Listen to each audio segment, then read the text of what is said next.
नमस्ते जी, मेरा नाम डॉक्टर आईपी सिंह है। I am ophthalmologist at doctor KP's eye care centre Chandigarh.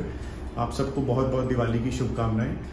I understand कि काफ़ी गवर्नमेंट मैसेजेस ऑलरेडी आउट हो चुके हैं कि फायर क्रैकर्स को आप मत बर्स्ट करो, बट इसमें भी कोई दो राय नहीं है कि फायर क्रैकर्स तो हर साल की तरह इस बारी भी जलाए जाएंगे काफ़ी ज़्यादा।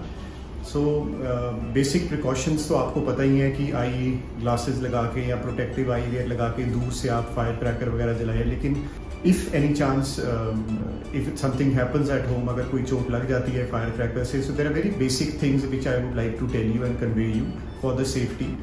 द फर्स्ट इज, अगर ऐसा कुछ इंजरी हो जाती है, please stay calm, don't overreact. बहुत ज़्यादा हर तरफ से कोई ना कोई शाउट करने लग जाएगा तो बहुत जर्की रिएक्शंस हो जाएंगे जिससे और नुकसान हो जाएगा। बिल्कुल फोर्सफुल स्प्लैशिंग ऑफ वाटर या रबिंग ऑफ आइज नहीं कर सकते। ये दोनों चीज़ें हैं जो नुकसान को बढ़ा देंगी, क्योंकि इंजरीज दो तरह की हो सकती हैं। या तो कुछ परफोरेट कर गया जिसको हम ओपन ग्लोब कहते हैं, या क्लोज ग्लोब है जिसमें आपको नजर ही नहीं आएगा लेकिन इंजरी ऑलरेडी हो चुकी है। So either way, no splashing of water and no rubbing of eyes. So सबसे पहले क्या करना है, just take some clean water, filtered water लेके आप बहुत हल्के हाथ से उसको रिंस कर दीजिए एरिया को, just wash out that area but don't apply force. Secondly, take a clean cotton hanky या फिर एक स्टेराइल गॉज अगर आप अवेलेबल कर पाते हैं कहीं से, एंड उसको आप बहुत हल्के हाथ से उस एरिया को कवर कर लीजिए। अब इसमें गलती कहाँ आती है कि हम कई बार हमारे घर पे कोई आई ड्रॉप पड़ी है, कोई ऑइंटमेंट पड़ी है, हमें लगता है कि चलो ये लगा लेते हैं, कुछ सिम्टम्स इंप्रूव हो जाएंगे, बट वो नुकसान कर देगा। क्योंकि बाय द टाइम आप जाके कहीं दिखाओगे तो आपको वो प्रेजेंटेशन ही डॉक्टर को ठीक तरह से नहीं आएगी, बिकॉज आप ऑलरेडी अपनी तरफ से सेल्फ मेडिकेट कर चुके हो।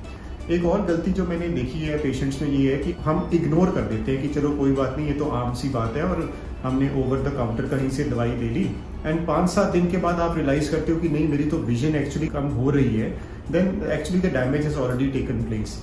तो आप इसको इग्नोर मत करो। अगर आपको इंजरी हुई है घर में, बच्चे में, किसी में, आप इमीडिएटली ये बेसिक 2-3 स्टेप्स करके आप नियरेस्ट मेडिकल केयर में, every government hospital, every and most of the private setups will be trying to give emergency medical care on the Diwali night, but फिर भी जहाँ पे भी आपको नियरेस्ट पॉसिबल केयर मिल सकता है, आप इग्नोर मत करिए, दिखा लीजिए।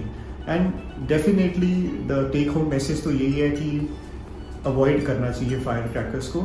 जो चला रहा है उससे भी ज़्यादा इंसिडेंसेस उनको देखे गए हैं जो थोड़ा दूर खड़े होकर देख रहे हैं। So I think safety and plus these basic things, don't apply anything, कुछ भी आंख में नहीं डालना है, जोर से छिट्टे नहीं मारने हैं, आंख को मलना नहीं है। Immediately just rinse your I, just cover your eye with something and go to the nearest eye center. Don't ignore it, and I'm sure everything you'll be able to handle it. Thank you.